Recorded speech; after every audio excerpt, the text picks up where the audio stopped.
par Intel.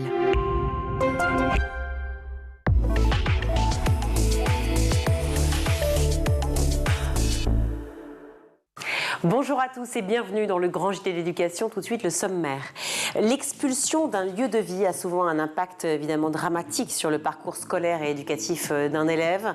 Le dernier rapport annuel de l'Observatoire des expulsions de lieux de vie informels en témoigne. On en parle dès le début de cette émission.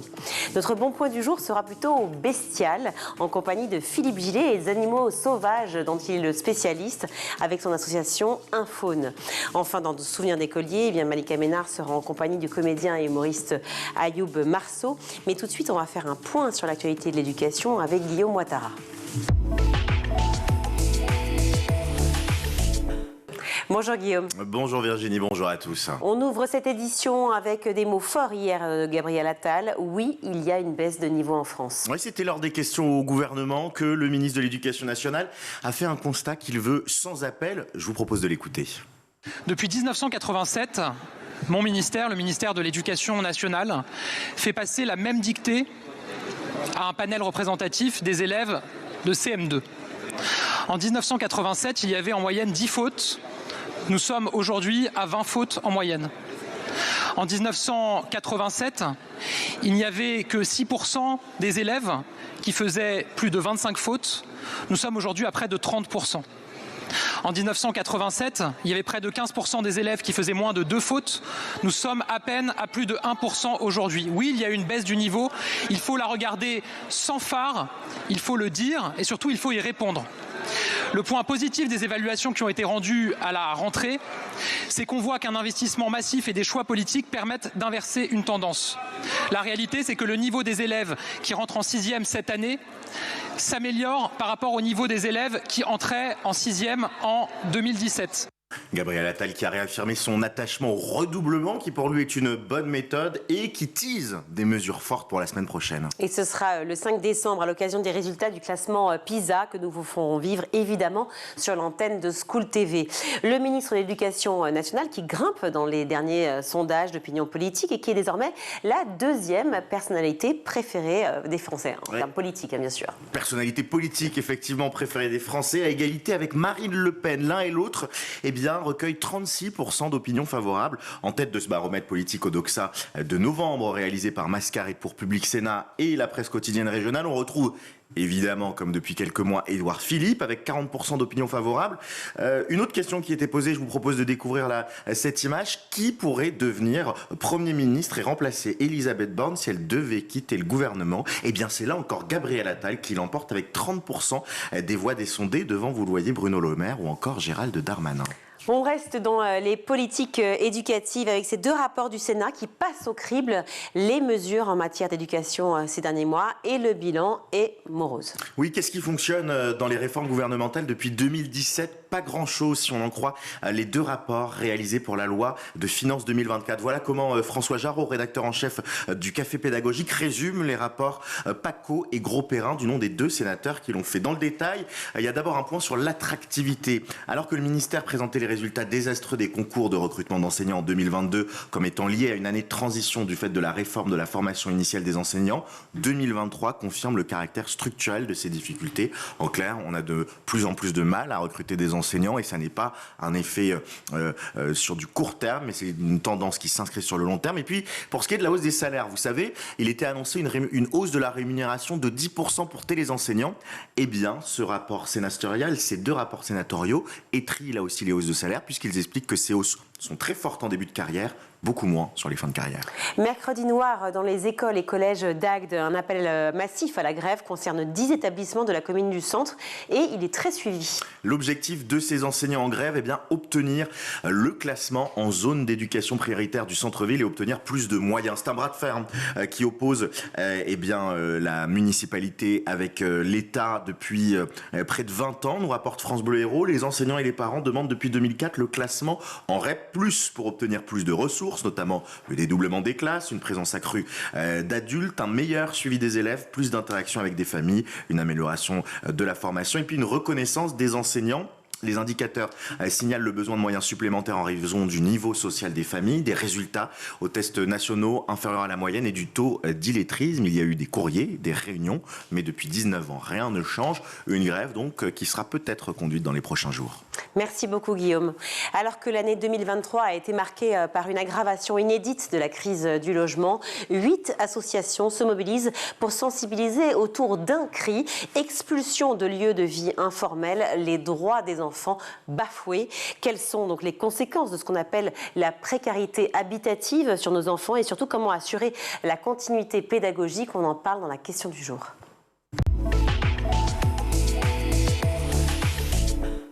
Pour en parler, je suis ravie d'accueillir Marine Terré. Bonjour. Bonjour. Merci d'être avec nous. Vous êtes membre de l'association L'école en chantier.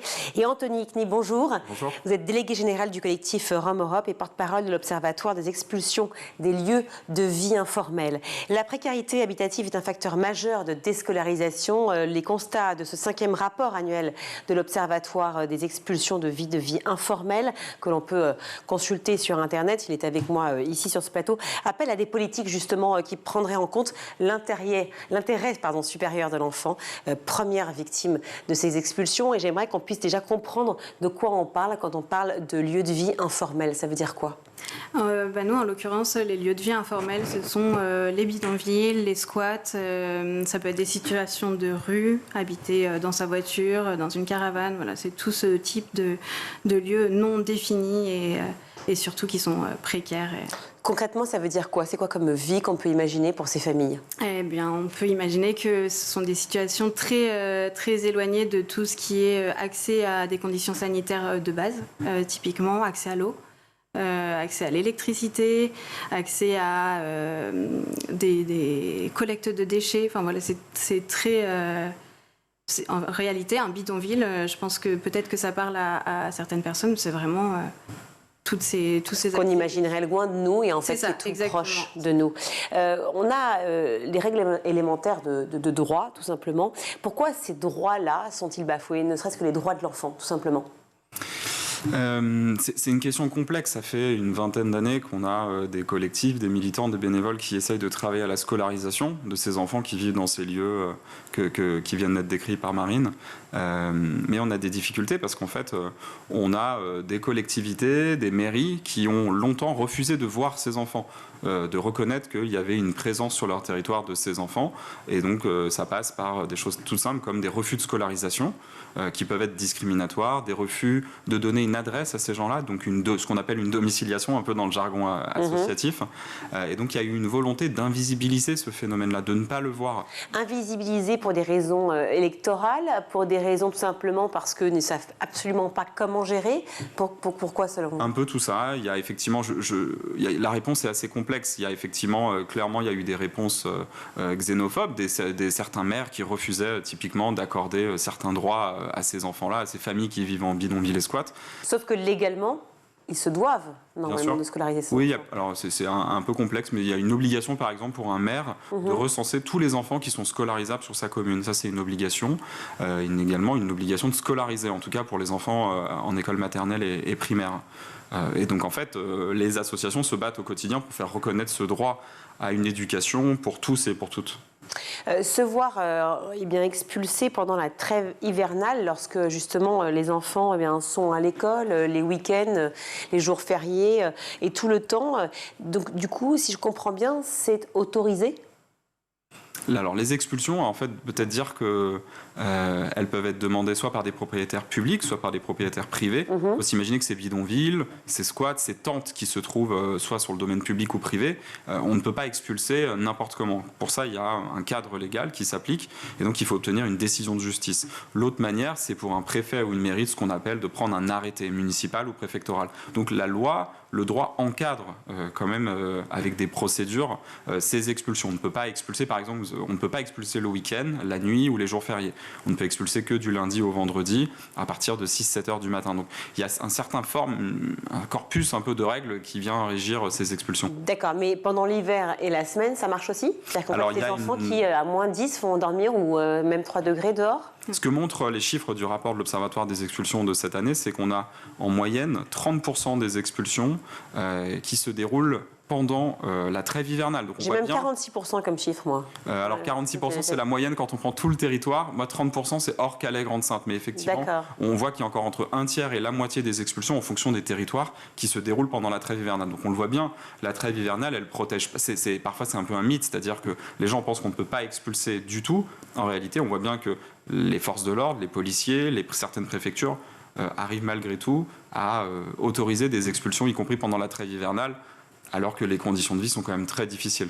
Il faut comprendre le schéma et on le verra. Alors c'était un peu complexe de le montrer à l'image parce que c'est assez dense, mais il y a un schéma qui est assez clair aussi que vous proposez dans ce rapport-là, qui est en fait le mécanisme qui s'opère, c'est-à-dire en fait une tente de fortune qui est construite, des enfants, en tout cas une famille ou des gens qui essayent d'y vivre, et après ce mécanisme de l'expulsion. Est-ce que vous pouvez nous le raconter ? Oui, moi je peux vous raconter un petit peu ce qu'on a constaté sur le terrain. On peut avoir déjà des personnes qui se présentent sur le terrain et qui viennent avertir d'une expulsion à venir. Parfois, on a des personnes qui arrivent qui disent demain le terrain est expulsé. Donc là, vous imaginez bien, on reçoit un appel des familles qui nous disent au secours, comment on fait ? Demain, je me retrouve à la rue, je fais quoi ? Je mets mon enfant à l'école ou pas ? Enfin, c'est des questions aussi simples que ça. De se dire, si mon enfant part à l'école ce jour-là, le soir, il ne sait pas rentrer, puisqu'il n'y a plus de terrain. Donc, forcément. Il n'y a plus de terrain, il n'y a plus de maison, il n'y a plus rien. C'est ça. Donc, ni plus d'affaires, souvent. Plus d'affaires. Et ça, en l'occurrence, on voit bien que les enfants qu'on accompagne sont hyper attachés à leurs affaires scolaires, à leur matériel, et c'est un repère. Donc... Voilà, ça peut être très violent à recevoir et puis en fait c'est pas toujours la réalité, c'est-à-dire que le lendemain il y a peut-être personne qui va se présenter. Donc l'enfant aura raté un jour d'école. Donc extrêmement déstabilisant, on l'imagine, pour le moral à la fois des parents et des enfants. Qu'est-ce que vous leur proposez dans ces cas-là à l'école en chantier, quand une famille vous appelle et vous dit voilà, j'ai reçu a priori une menace d'expulsion? Alors là, on propose parfois de justement faire appel à un texte réglementaire, à vérifier que la personne qui se présente sur le terrain a bien un arrêté ou quelque chose qui prouve la véracité de ses propos, parce qu'en réalité, c'est pas toujours décidé, cette expulsion.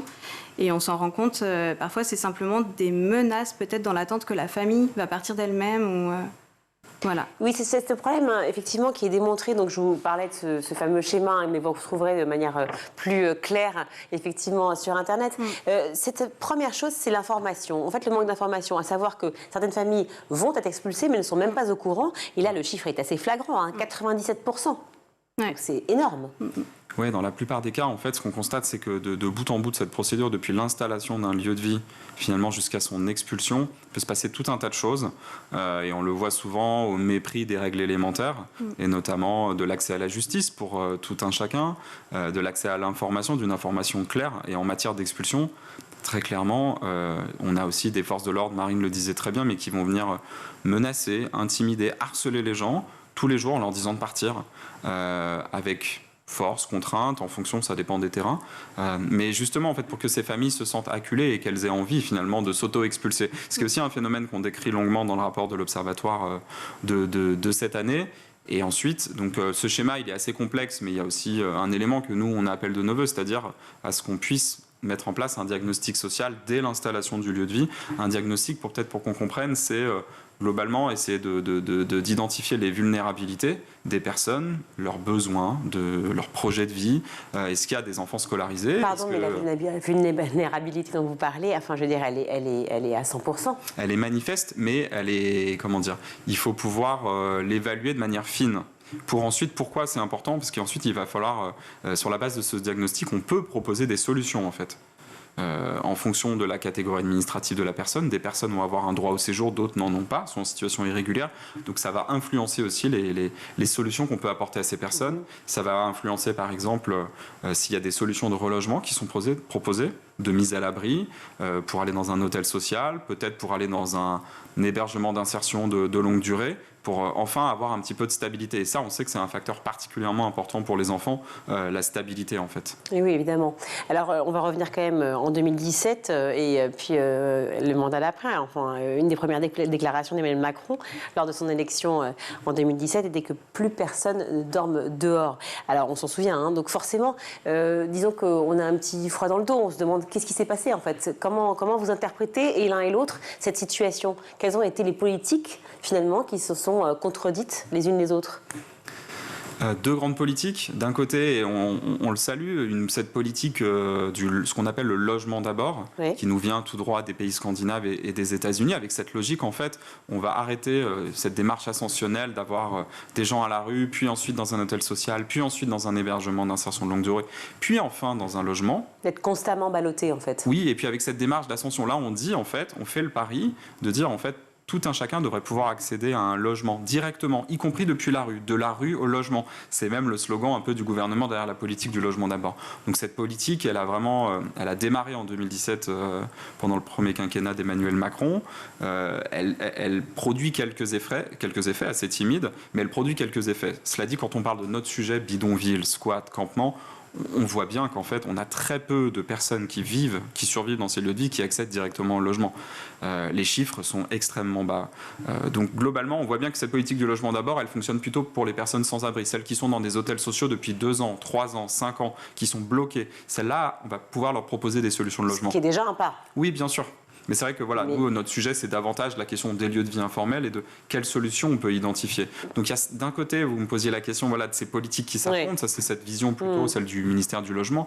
Et d'un autre côté, on a une vision beaucoup plus sécuritaire, d'ordre public, où globalement, la doctrine, on la connaît, c'est celle d'expulser et de faire disparaître la misère. Mais en fait, ça ne fonctionne pas comme ça. On ne peut pas juste dire on va supprimer le lieu de vie et la précarité de ces personnes va disparaître. En fait, ces personnes, elles vont rester précaires et elles vont retourner à l'errance. Et donc, elles vont se réinstaller dans d'autres lieux de vie. C'est ça, on parle de politique. Je pense que c'est l'occasion ou jamais de parler de ces fameux clichés, des idées reçues qu'on a sur les expulsions, en l'occurrence, et surtout sur ceux qui sont expulsés. Est-ce qu'on pourrait établir ça, cette espèce de liste de clichés à déconstruire aujourd'hui ? Non, il y a un cliché qui revient souvent, sont des personnes qui n'ont pas de volonté de s'installer durablement. On peut avoir très vite un rapport avec les gens du voyage et l'itinérance. Et en fait, nous, les personnes avec qui on travaille, c'est plutôt des personnes qui ont vocation à s'installer sur le territoire, à travailler, à obtenir des droits, à scolariser leurs enfants. Et la situation dans laquelle elles vivent n'est pas choisie, elle est réellement subie. Voilà, évidemment. Le bidonville n'est pas un choix. Une recherche de l'Université de Paris en collaboration avec la Fondation Abbé Pierre révèle l'impact direct des expulsions sur le bien-être des enfants. 80% des familles constatent un impact sur leur bien-être et 43% observent un effet sur la scolarité de leurs enfants. Ça veut dire que concrètement, pour un enfant effectivement dont les parents ou la mère souvent se retrouvent seuls et ballottés, ne sait pas s'il va retrouver ses copains, ne sait pas s'il va pouvoir suivre une scolarité, quels sont les impacts concrets au quotidien ? Les impacts, c'est très concrètement une déscolarisation ou une rupture, une discontinuité de la scolarité. Donc, pour un enfant qui va être scolarisé, admettons, en septembre, aussi bien sa scolarité va être interrompue 2-3 fois dans l'année. Une expulsion, ça peut aussi entraîner, on a observé que ça entraînait à peu près 6 mois de rupture scolaire, donc de déscolarisation. Donc de retard d'apprentissage, forcément. Je pense que tous les parents qui regardent cette émission, on constate que l'école, c'est un repère pour les enfants. Et typiquement, les populations qu'on accompagne, l'école, c'est également un repère. Surtout dans une habitude de devoir se déplacer, l'école, comme lieu de repère stable, c'est hyper important. Et un lieu de vie qui va être expulsé, on ne sait pas à quel endroit la famille va atterrir. Et typiquement, l'enfant va être déscolarisé, il ne va plus être avec ses camarades. Coupé du lien social. Ouais. Oui, c'est ça. Et donc, effectivement, forcément, ça joue beaucoup sur la santé mentale, évidemment, de ces enfants, qui sont, j'imagine, pas pris en charge en plus. Non, au niveau santé mentale, il n'y a pas de suivi. Il n'y a pas de suivi. La santé, c'est déjà quelque chose de compliqué. En bidonville, honnêtement, l'accès à la santé, il est difficile. Donc, On peut se faire soigner, justement, quand on se retrouve dans un bidonville, qu'on n'a pas de domicile, qu'on n'a rien. Est-ce qu'un médecin est dans l'obligation de s'occuper de vous ? Alors on peut, quand on est accompagné par une association, déjà on peut accéder à l'AME. À l'aide médicale d'État. À l'aide médicale d'État, c'est ça. On peut obtenir des documents. Voilà, à partir du moment où on travaille, on peut avoir une sécurité sociale. Mais après, il faut encore être capable de se rendre dans les lieux de soins. Et tout ça, si le lieu de vie est mobile, finalement, les personnes ont identifié à qui s'adresser pour aller faire soigner leur enfant ou pour se faire soigner eux-mêmes. Et puis du jour au lendemain, finalement, c'est plus les mêmes interlocuteurs. Il faut refaire les démarches ailleurs. Et c'est... Et puis ce sont aussi, on le voit encore dans votre schéma, mais c'est la destruction des biens. Ça veut dire qu'en fait, pour ces enfants qui déjà n'ont pas de maison, ces familles aussi, tout simplement, parents aussi, ils ont très peu de choses, on imagine, des choses précieuses auxquelles ils tiennent. Et ces biens sont détruits. 89% des cas, les biens des personnes sont détruits, confisqués, donc en attente, les couvertures, les baraques et autres. Et puis, il y a les livres, les manuels, les fournitures scolaires, il n'y a plus rien. Donc il n'y a plus de suivi avec des familles qui... peut-être, même peut-être la plupart, ne parlent pas forcément bien français, ils ne peuvent pas continuer en fait l'apprentissage. Enseignement. Exactement, effectivement, la destruction des biens, en tout cas, ce qu'il est prévu aussi dans ce que j'ai dit tout à l'heure, par exemple, dans ces règles qui entourent les expulsions, c'est que les personnes, normalement, doivent pouvoir récupérer une partie de leurs affaires ou la totalité de leurs affaires qui sont gardiennées dans des inventaires. Et en fait, ce qu'on constate, en réalité, c'est que ça ne fonctionne pas. Il y a des destructions qui sont documentées. On a des images, des tentes lacérées, des lieux de vie détruits avec des tractopelles et des personnes qui, en fait, effectivement, vous l'avez bien dit, doivent repartir de zéro avec des difficultés parfois de maîtrise de la langue française, des difficultés économiques, bien sûr, des ressources qui sont quand même peu nombreuses. Et donc, on le voit bien que la destruction des biens est quand même un obstacle aussi pour ces personnes-là. Alors, on a parlé de trêve hivernale tout à l'heure, mais il y a la trêve scolaire aussi. Alors, ça voudrait donc dire, a priori, quand j'entends trêve scolaire, qu'entre septembre et juin, un enfant, du coup, ne peut pas être expulsé de son lieu de vie. Or, c'est pas la réalité ? Ça, c'est ce qu'on appelle de nos voeux. C'est exactement ça, mais ça, c'est plutôt une proposition associative. C'est une préconisation, une recommandation qu'on porte avec les associations de l'Observatoire des expulsions de lieux dits informels. L'idée, c'est justement de suspendre toute expulsion habitative pendant l'année scolaire, donc de début septembre à tout début juillet, justement pour favoriser l'intérieur supérieur de l'enfant, pour permettre cette stabilité, pour permettre à l'enfant d'accéder à des apprentissages. Et quand l'enfant est préservé, on le voit bien, ça a aussi des effets vertueux sur la famille, sur l'insertion socio-professionnelle. Et sur la société en général. Des parents, bien sûr. Et donc ça, c'est très important. Donc ça, c'est une proposition. Que vous portez depuis combien de temps ? Ça fait plusieurs années qu'on porte cette proposition. Et qu'est-ce qu'on vous répond ? Que globalement c'est infaisable, qu'on ne peut pas se substituer à la justice, qui effectivement prononce des décisions de justice, mais ce qu'on dit nous, c'est qu'on pourrait retarder, anticiper, accorder davantage de délais, y compris quand des expulsions sont prévues et qu'elles sont ordonnées par la justice. Justement, parce qu'en fait, dans ce système juridique, le juge, en fait, au moment, quand il est saisi par un propriétaire, privé ou public, et qu'il doit statuer sur une demande d'expulsion, il met en balance différents intérêts. Il y a les intérêts du propriétaire, les intérêts des habitants. Et donc, si on arrive à démontrer qu'une expulsion devant une juridiction va endommager la vie de l'enfant et va lui causer du tort, on pourrait peut-être permettre d'avoir des délais. Donc, et on sait que cette trêve scolaire, par exemple, elle est mise en œuvre dans les territoires des Bouches-du-Rhône, à Marseille. Ce qui fait qu'on a moins d'expulsions pendant l'année scolaire, voire pas d'expulsions. Et il y a des centaines d'enfants qui sont scolarisés et qui, justement, n'ont pas une scolarité hachée. Et ça, c'est quand même déjà une victoire d'avoir des enfants à l'école. Peut-être qu'on comprenne bien la situation aussi pour ceux qui ne comprennent pas justement cette situation, qui sont propriétaires et qui ont été squattés, des propriétaires privés, et qui disent bah non, c'est chez moi et je ne voudrais pas accepter une famille puisque moi je n'ai pas les moyens d'eux, etc. Une réponse à donner à cela, parce que c'est souvent ce qu'on entend justement quand on parle d'expulsion. Alors j'aimerais bien qu'on dénonce ces idées reçues. Ouais, très rapide, en fait, déjà dire qu'il y a un système juridique qui existe et qui est déjà suffisant et qui permet justement à ces fameux propriétaires dont le bien serait squatté de pouvoir déloger les personnes. En réalité, il y a déjà un arsenal juridique suffisant, qui a été malheureusement renforcé l'an dernier avec la loi Kasbarian-Berger, et qui n'est pas nécessaire. Maintenant, on va pouvoir expulser encore plus rapidement des personnes, y compris quand il y a des situations de vulnérabilité pour les enfants. Ce qu'il faut bien comprendre, et que pour les téléspectateurs, c'est que c'est un phénomène extrêmement marginal. Le gouvernement, il y a 2 ans, avait lancé un observatoire de l'application d'une loi sur les squats. Et les chiffres qu'on avait eus étaient, on avait eu en 1 an une centaine de procédures enclenchées. Donc une centaine de personnes dont le bien était squatté et qui en plus avaient réussi finalement à aller au bout de leur procédure et à récupérer leurs biens. Donc en fait, en réalité, on parle d'un micro-phénomène qui a été...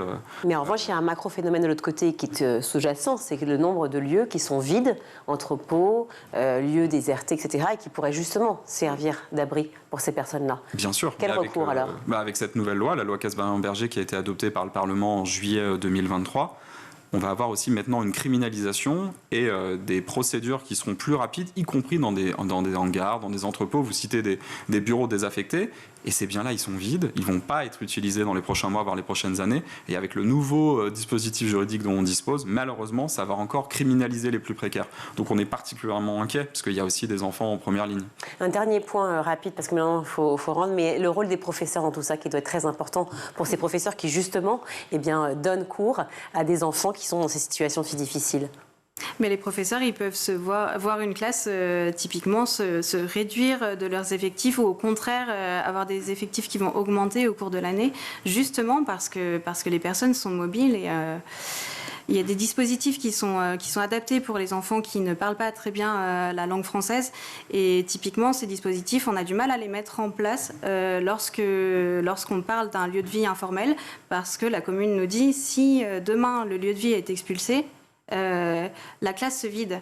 Mais du coup, ces enfants n'ont plus accès à ces dispositifs qui sont vraiment efficaces pour apprendre la langue française et puis pour entrer dans le système scolaire classique. Voilà. Merci beaucoup à tous les deux d'être venus sur le plateau du Grand JT. Je rappelle donc École en chantier pour tous ceux qui cherchent à s'intéresser effectivement à tout ce que vous proposez, mettez en œuvre pour ces familles, ces expulsions, pour la précarité habitative très clairement, ainsi que vous, Anthony Ekni. Je rappelle que vous êtes délégué général du collectif Rome Europe et porte-parole de l'Observatoire des expulsions des lieux de vie informels. Merci à vous deux. Merci. Merci beaucoup. On marque une courte pause, on se retrouve.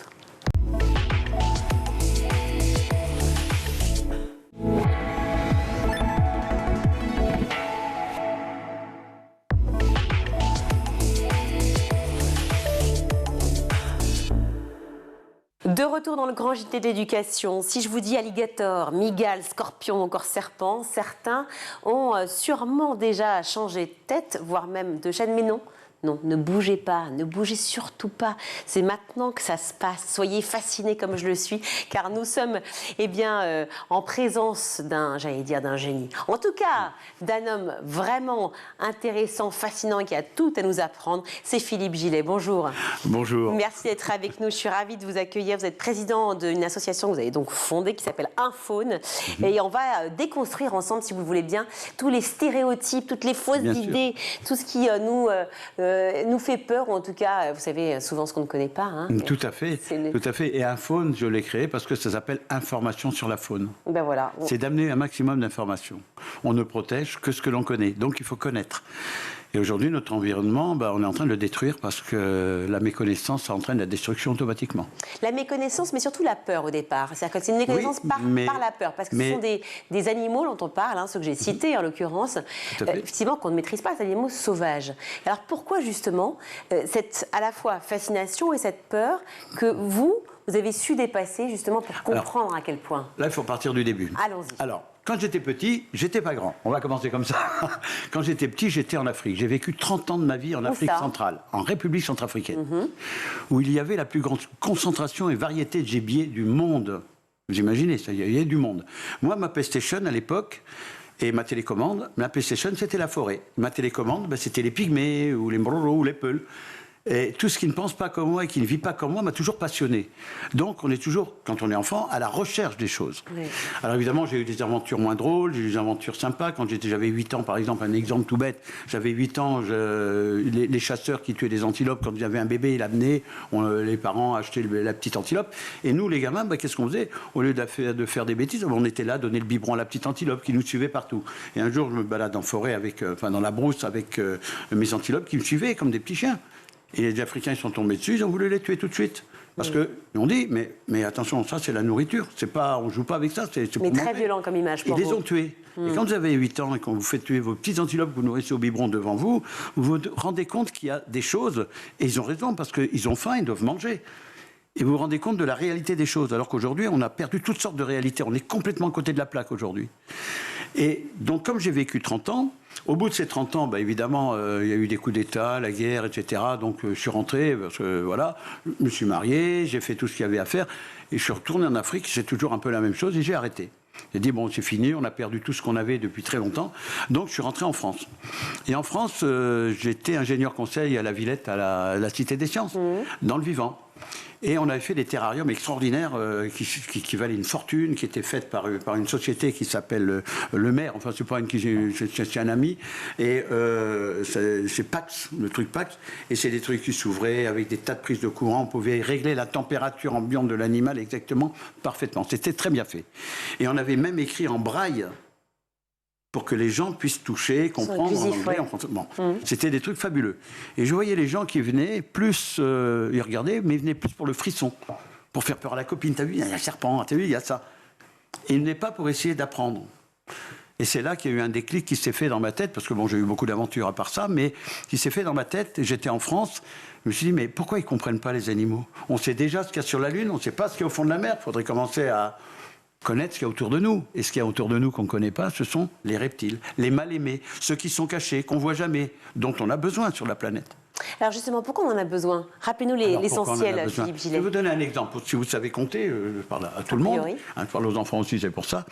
Si vous savez compter, une vipère, par exemple, elle va rester 6 mois dehors, et pendant 6 mois, elle va vivre dans un trou, elle va hiberner. Mais pendant ces 6 mois, elle va manger une dizaine de souris. Et elle va tuer avec son venin, qui est son fusil, pour chasser, elle n'a pas de bras. Donc, voilà.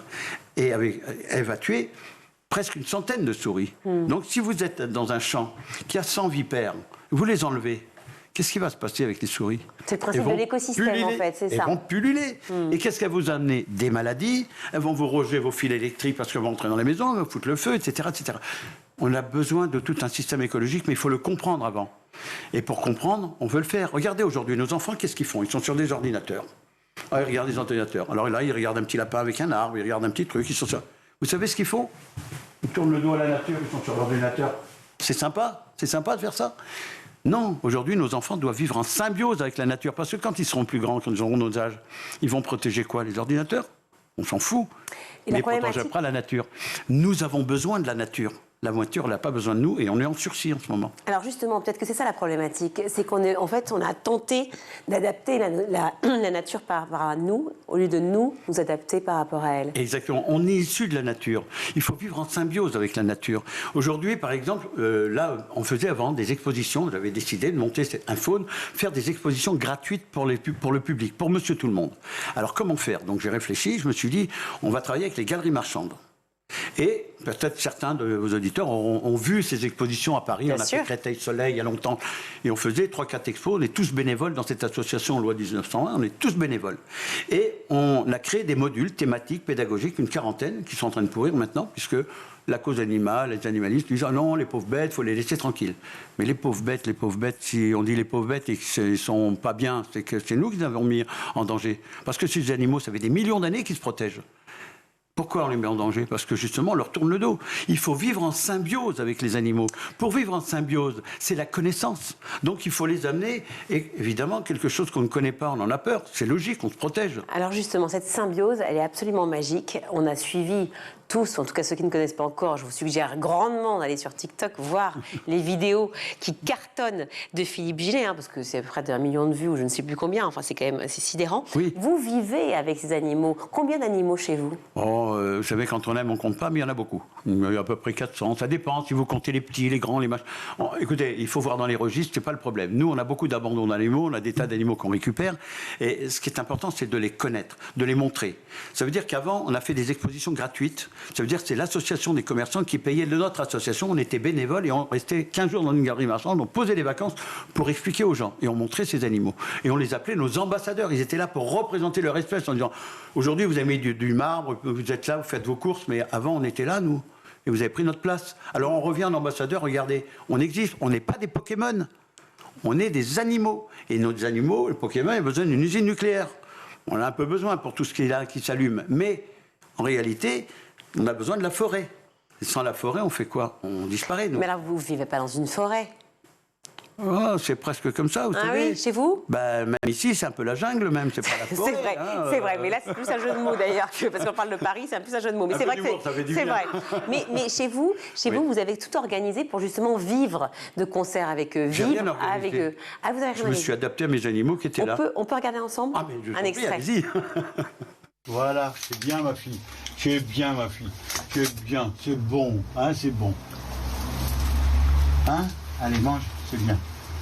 C'est bien. Alors, vous voyez, là, quand elle ferme les yeux comme ça, vous voyez, c'est un alligator, c'est quand même dangereux.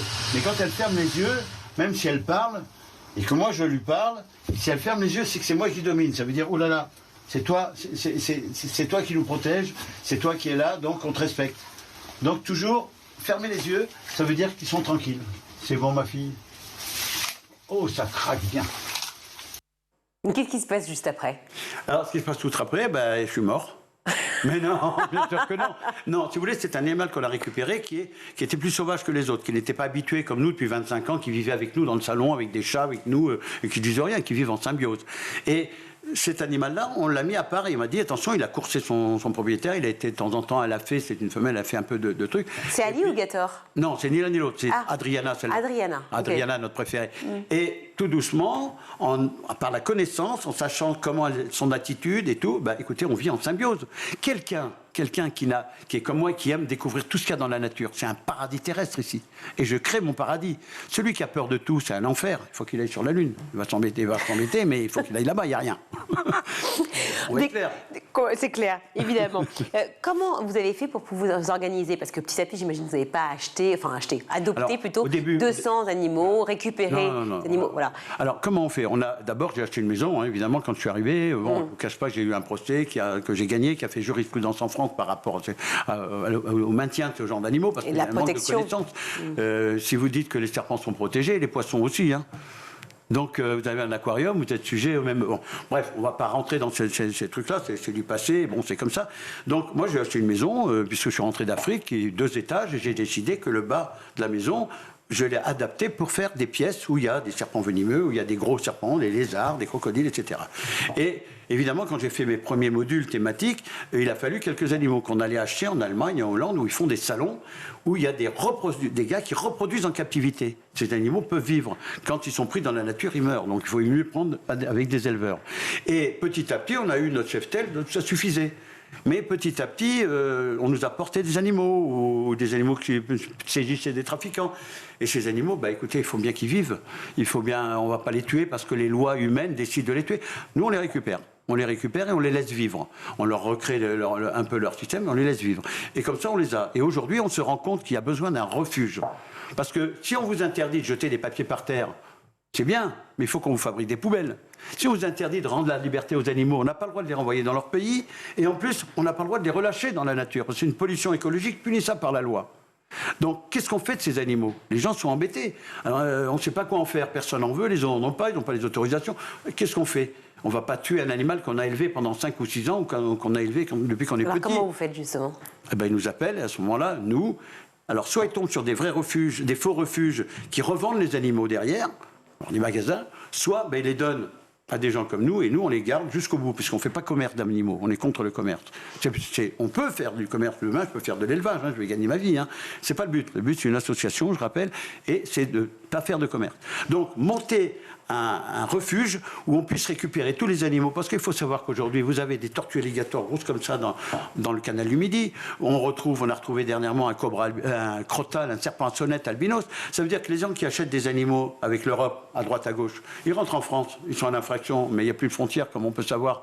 Il faut nulle naissance ni la loi, mais quelquefois, vous élevez votre animal, vos 2 cobras et vos 2 serpents à sonnette pendant 2 ans, et puis au bout de 2 ans, pour une histoire de divorce, où il y a un bébé qui arrive, et madame dit, attends, maintenant, il faut que tu choisisses entre les serpents et mon bébé. Qu'est-ce qu'on va faire? Vous croyez que le gars qui a élevé ces animaux, il va les mettre dans un congélateur pour les faire mourir? Non, il va essayer de se renseigner, il va voir personne en veut. Moi, l'administration m'appelle parce que souvent, l'Adréal ou ailleurs, il y a un animal, on peut pas, personne en veut, on ne sait pas quoi en faire, monsieur Gilles, qu'est-ce qu'il faut faire? Ne vous inquiétez pas, on récupère. Donc, si vous laissez ces animaux relâchés dans la nature, avec le réchauffement climatique, qu'est-ce qui se passe? Alors, d'une part, avec le réchauffement qui arrive, enfin, le réchauffement, on va dire un dérèglement climatique, on va être plus précis. D'une part, l'électricité augmente. Qu'est-ce qui se passe? Les gens qui ont un terrarium, ça coûte cher. À un moment, on n'a plus les moyens, donc l'animal, on le rejette.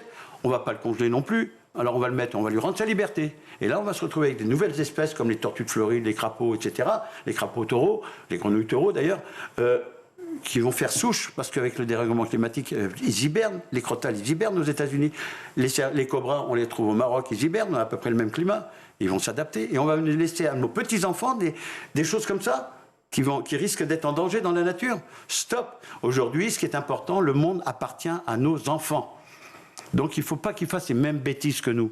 Nous, les vieux, on a fait des bêtises. Dans les établissements scolaires, vous venez en parler, vous venez voir les enfants. Oui, mais bien sûr. J'imagine qu'ils sont les yeux complètement ébahis, fascinés. Ça fait 30 ans que je suis habilité par l'inspection académique pour faire pour les enfants. Et alors, qu'est-ce qu'ils vous répondent, ces enfants? Ils ont conscience de ça? Ils adorent ça. Mais ils adorent ça. Ils ont conscience de la responsabilité qu'ils ont aussi par rapport aux animaux? Non, il y a les parents derrière. Quand un enfant, vous avez un enfant de 3 ans, 4 ans, il joue avec une araignée, vous faites quoi? En tant que maman, protectrice, touche pas à ça. Vous lui envoyez une poussée d'adrénaline, l'enfant, il a peur, il s'en souvient plus.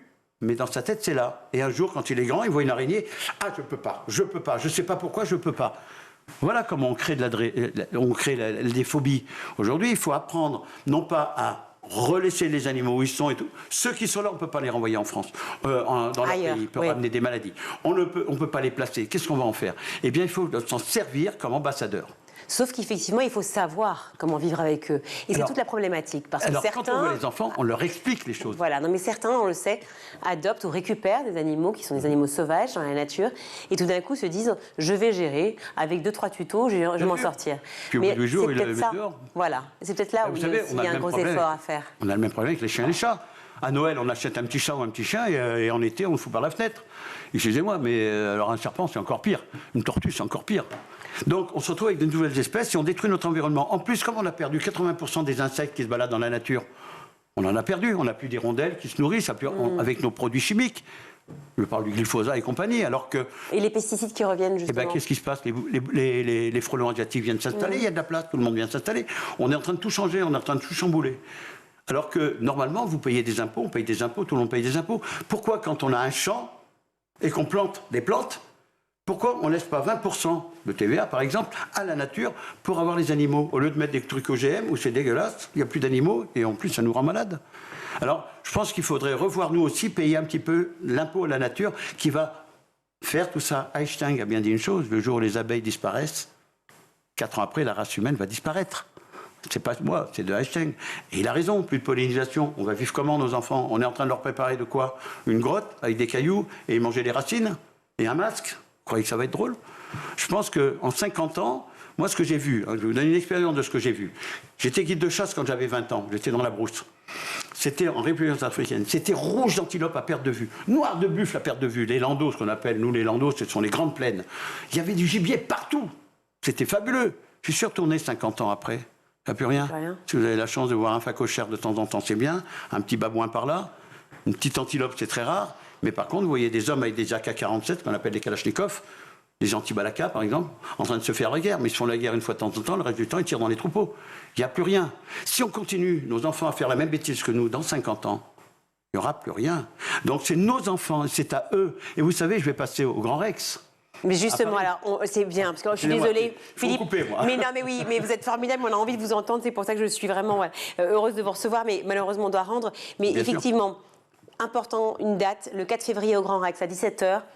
On ne protège que ce qu'on le connaît, effectivement, pour pouvoir plonger dans l'univers de Philippe Gillet, mais façon grand écran, voilà, sur grand écran. Ce sera ce jour-là, le 4 février, à vous noter dans vos tablettes. Merci beaucoup d'avoir été avec nous. Si je peux rajouter un petit truc, aidez-nous à monter ce refuge pour récupérer tous ces animaux qui, après moi, pourront continuer à vivre avec nos gars qui sont là. Aidez-nous à vous aider à nettoyer la France. Alors, comment vous êtes, Philippe ? Comment on vous aide ? En parlant, certes. Il faut qu'on trouve des locaux, et moi je veux trouver des locaux, des usines désaffectées, déjà, qu'on puisse réhabiliter. C'est pas la peine de reconstruire, on construit assez comme ça sur la Alors terre. voilà, si vous voulez aider Philippe, vous contactez Philippe Gillet sur le site On a Infaune. si vous nous aidez, il y a des tas de choses. On a besoin de nous, on donne de nous, mais on a aussi besoin d'une ère de la guerre, malheureusement, qui est là, et il faut le faire. Merci beaucoup d'avoir été sur ce plateau. C'est moi qui vous remercie. On va retrouver tout de suite Malika Ménard dans Souvenir des Colliers. Cette semaine, son invité est l'humoriste et comédien Ayoub Marceau.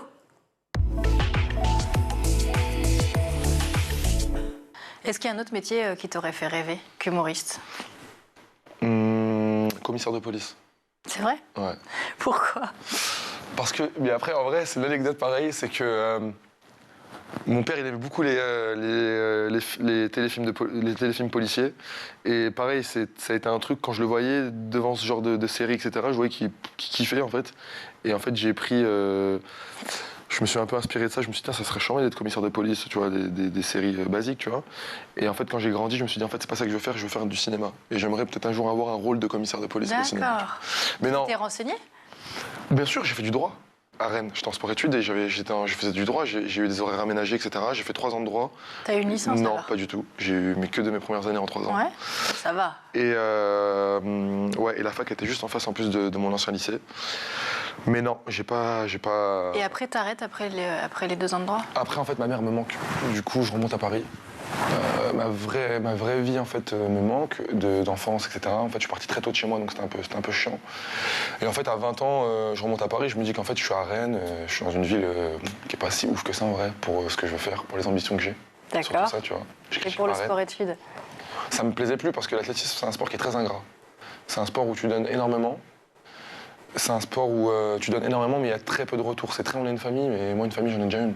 Il n'y a pas de soutien financier, il n'y a pas vraiment de soutien. Tu vois. penses que tu n'aurais pas pu en faire ton métier ? J'aurais pu en vivre un peu, etc. Mais franchement, c'est un sport qui mérite beaucoup plus en France parce qu'il y a vraiment des gens qui se battent pour les clubs. Il y a très peu de soutien financier. Il y a des mecs qui sont très investis, mais ça reste des gens qui ont 2 ou 3 métiers à côté. Tu vois, t'as des mecs qui étaient champions de France que je connais, le matin ils allaient travailler à Monoprix, et tu vois, le soir... C'est vraiment un métier... C'est très ingrat, ouais. C'est vraiment très ingrat, et c'est dommage. Et c'est vraiment ça, moi, qui m'a...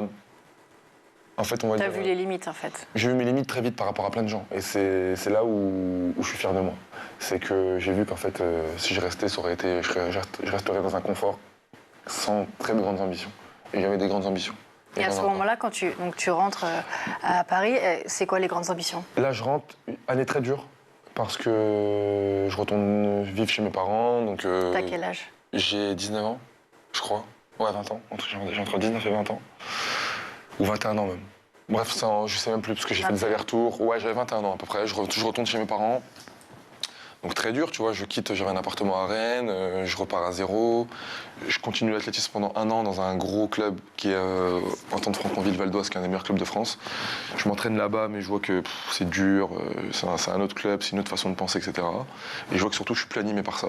Et t'es performant quand même, ou même plus ? Je suis performant, mais pas autant qu'avant. Je vois que ça y est, en fait, il y a un truc de... Qui s'est éteint, toi, quoi. Non, il y a un truc... Je vois que j'étais plus passionné. Et c'est vraiment un truc de l'athlétisme, comme beaucoup de choses, comme beaucoup de passions, c'est soit tu donnes tout, soit c'est mort, si tu fais les choses à moitié. Et je voyais que ça commençait à être redondant, que je prenais plus plaisir, etc. Du coup, l'année d'après, j'arrête tout.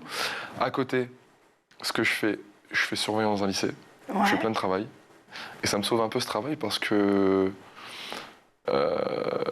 et j'ai beaucoup aimé la transmission un peu avec les élèves je suis étudiant encore et faire comprendre aux élèves un peu les règles du lycée. Qu'en plus j'étais un élève un peu qui était un peu perturbateur, donc rien m'atteignait, tu vois, parce que je voyais tous les vices et toute l'inconscience qu'ils avaient. Et du coup j'ai été un très bon surveillant aussi. pour les élèves, etc. Donc ça m'a donné beaucoup de... Tu le fais pendant combien d'années? 3 ans. Ça m'a donné beaucoup d'inspiration pour la scène. Et la chance de l'éducation nationale, c'est qu'à la base, c'est un métier qui est fait pour ça, c'est que surveillant, tu as des horaires aménagés pareil, tu peux travailler 20 heures, tu as tous tes week-ends, donc je pouvais jouer le soir.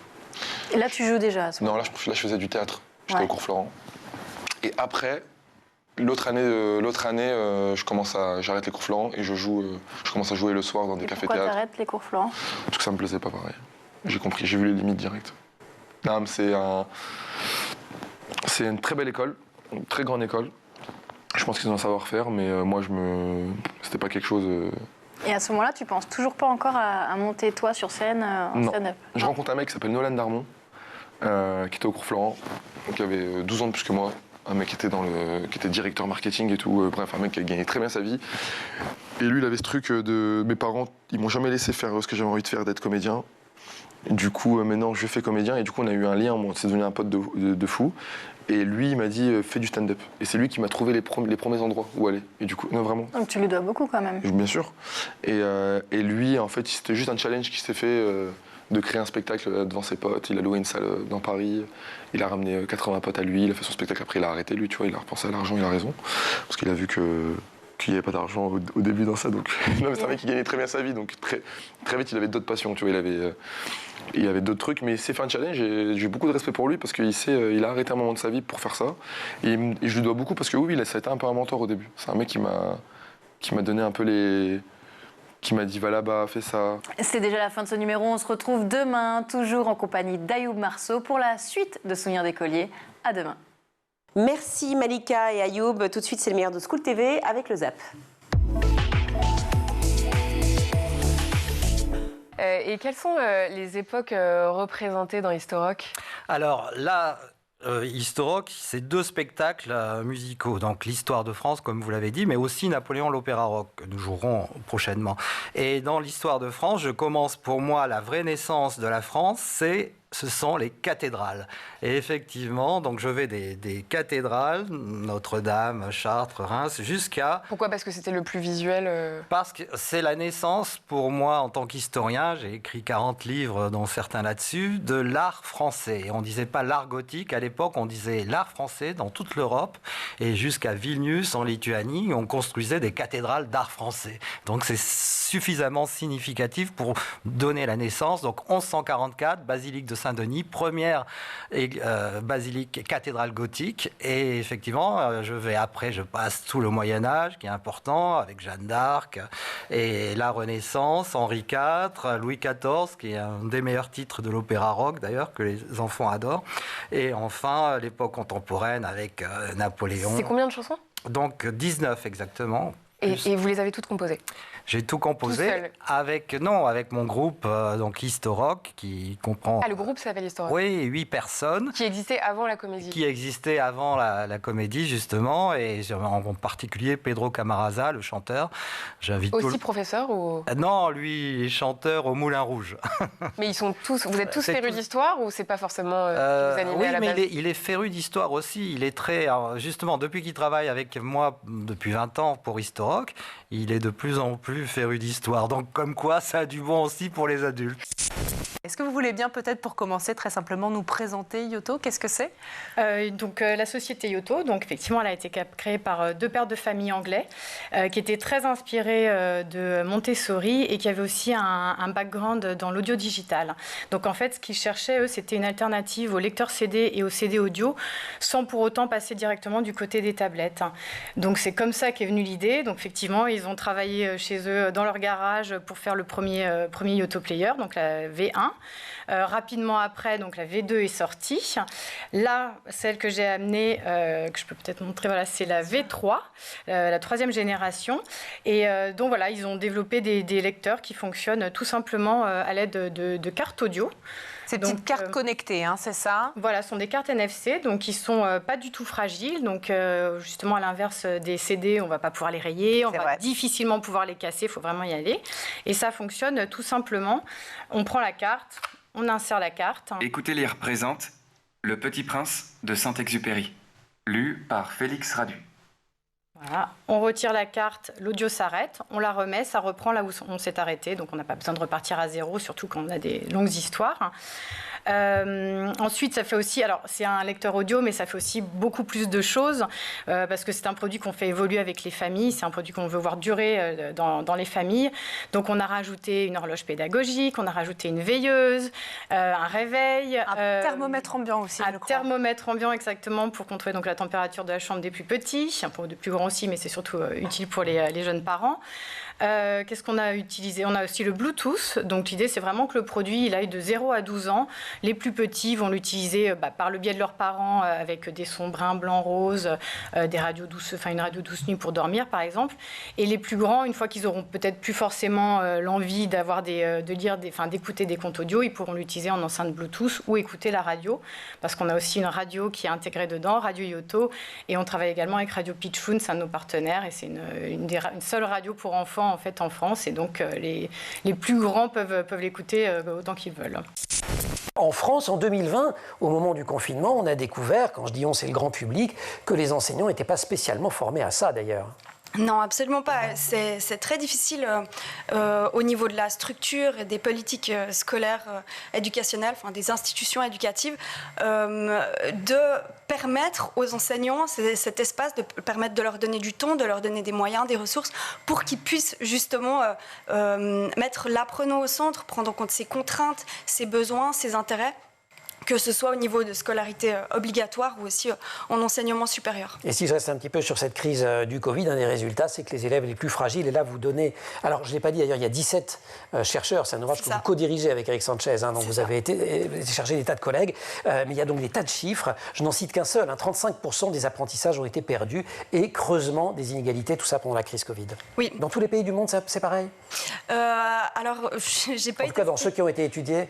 Voilà, exactement. On voit de toute façon des inégalités qui se creusent au fur et à mesure justement du passage des enseignements à distance, à la fois du point de vue des inégalités des apprenants, donc qui n'ont pas forcément les mêmes équipements, les mêmes possibilités en termes aussi d'accompagnement de la part des parents à la maison. Mais on voit aussi des inégalités qui se creusent au niveau des compétences des enseignants. Et donc tout le monde a été forcé, tous les enseignants ont été forcés de passer à distance à ce moment-là. Et on a vu à la suite du Covid une espèce de réticence chez certains enseignants qui l'ont vécu vraiment un peu comme un traumatisme, comme une douleur de faire passer les cours à distance. Et donc, il y a vraiment, à la fin, une grosse inégalité qui s'est creusée entre des enseignants qui en ont retiré du positif et qui ont envie d'appliquer certaines choses, et d'autres qui sont complètement dégoûtés. Voilà, qui sont vraiment dégoûtés. Comment on raconte l'histoire avec un grand H à travers cet opéra? Ça passe par les textes et la mise en scène? Alors d'abord, avant tout, des airs musicaux faciles à retenir, parce que la musique, c'est pas nouveau. Ça permet d'assimiler des connaissances pour des jeunes enfants qui apprennent les refrains, qui rentrent tout de suite à 9. Donc Histoire, ça s'adresse aux 8-14 ans. Et donc à cet âge-là, ils sont extrêmement réceptifs à ce genre d'airs musicaux, de mélodies, donc tout style confondu. Vous avez vu, on va du rock au R&B pour Henri IV, à la musique variété, au classique pour Marie-Antoinette. Et ensuite, effectivement, on centralise sur des personnages. C'est pour ça que aussi il y a le second volet, ce sont des vidéos sur YouTube qui sont incarnées par des comédiens. Et enfin, on raconte, vous avez raison, une histoire. Donc, je reviens aux bonnes vieilles méthodes d'avant, c'est raconter une histoire. C'est ça l'histoire, l'enseignement de l'histoire. Il y a un mini-journal aussi. Oui, on a un mini-journal qui est 3 jours par semaine pour le moment, qui passe en journalier à partir de janvier. Et donc, c'est 3-4 minutes sur des petits faits du jour, des petites blagues, des petites histoires, des choses comme ça. Et l'idée, c'est de donner une petite routine aux enfants. Le matin, ils vont se laver les dents, parce qu'il y a aussi des petits minuteurs pratiques dans Yoto, donc ils peuvent se laver les dents et en même temps écouter le mini-journal. Donc, c'est pour leur mettre en place une petite routine. Yoto vient aussi accompagner d'une application pour les parents. Elle leur permet notamment de créer et d'enregistrer leurs propres histoires. Ça veut dire qu'on prend une carte vierge, c'est ça? On la rentre dans le Yoto et puis on enregistre son histoire. Alors, en fait, on utilise l'application depuis son téléphone. On va suivre le petit pas à pas qui est sur l'application. Donc, on s'enregistre. On peut enregistrer jusqu'à une centaine de pistes. On a quasiment 10 heures d'audio de disponibles. Si on se rate, on peut réenregistrer une piste particulières, donc on peut les effacer autant de fois qu'on veut. Et ensuite, en fait, on va tout simplement, alors si on a un téléphone qui est équipé du NFC, on va tout simplement mettre la carte vierge sur le téléphone NFC et ça va lier les histoires aux cartes à créer. Et ça, c'est quelque chose que les parents aiment énormément. Pendant le premier confinement, c'est ça qui nous a quand même fait aussi beaucoup décoller, parce que les parents aimaient bien recevoir des histoires pour leurs enfants de la part des grands-parents, des parrains, marraines, voilà. Ah oui, donc en fait, on n'est pas forcément en tant que parent obligé de le faire, on peut demander à un tel dans la famille. N'importe qui peut utiliser son application dictaphone sur son téléphone et envoyer l'audio aux parents qui, eux, ont l'application et vont l'associer à une carte à créer. Et le film que vous avez choisi est le film d'animation de la semaine et peut-être de cette fin d'année, Wish, Achat et la Bonne Étoile, c'est du Disney. Effectivement, les 100 ans, pour fêter les 100 ans de l'un des plus célèbres studios de cinéma, c'est le 62e long métrage depuis Blanche-Neige et les 7 Nains en 1937. Alors il est réalisé par Chris Buck, on le connaît tous c'est le réalisateur oscarisé de La Reine des Neiges. Il est en collaboration avec Von Vera Sundtorn, qui est connu aussi pour Raya et Le Dernier Dragon. Donc évidemment, qui dit film anniversaire pour le 100e, il se veut être un hommage aussi aux classiques de Disney. On retrouve évidemment cette princesse, le château, on retrouve aussi bien sûr le méchant, le sempiternel. Il était une fois. Et dans ce film, on suit l'histoire donc d'Asha, une jeune fille de 17 ans qui habite un royaume où les vœux peuvent être réalisés. Sympathique. Très sympathique. Cette île est fantastique et dirigée par Magnifico qui, lui, derrière son image de beau gosse, d'homme élégant, il joue avec la vie des autochtones en réalisant leurs vœux, en exaucant leurs vœux ou non. Et elle a fait un vœu tellement puissant qu'elle va un peu décontenancer cet homme qui dirige cette île. Il se retrouve exaucé par Star, une étoile magique qui vient l'aider à sauver le royaume des mains de Magnifico. Bonne annonce. Je cherche l'étoile qui saura me guider. Je souhaite mes peurs, je les oublie sur le chemin. Oh, votre magie nous éblouit. Ce n'est pas moi. Comment? C'est une menace qui m'est adressée. Qui oserait vous menacer? Là, je sais pas quoi te dire. Il y a un traître parmi nous. Retrouvez Asha. C'est sans issue. C'est de l'acajou massif et brut. J'ai commencé. Je dois terminer.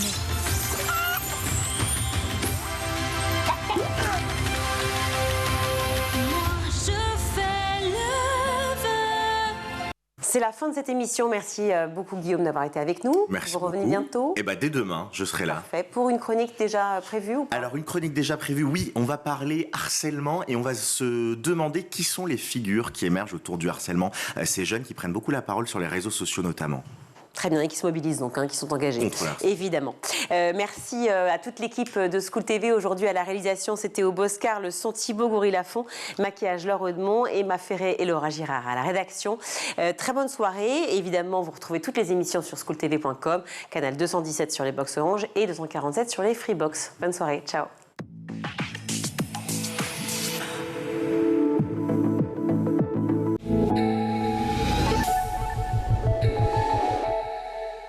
Ce programme vous a été présenté par Intel.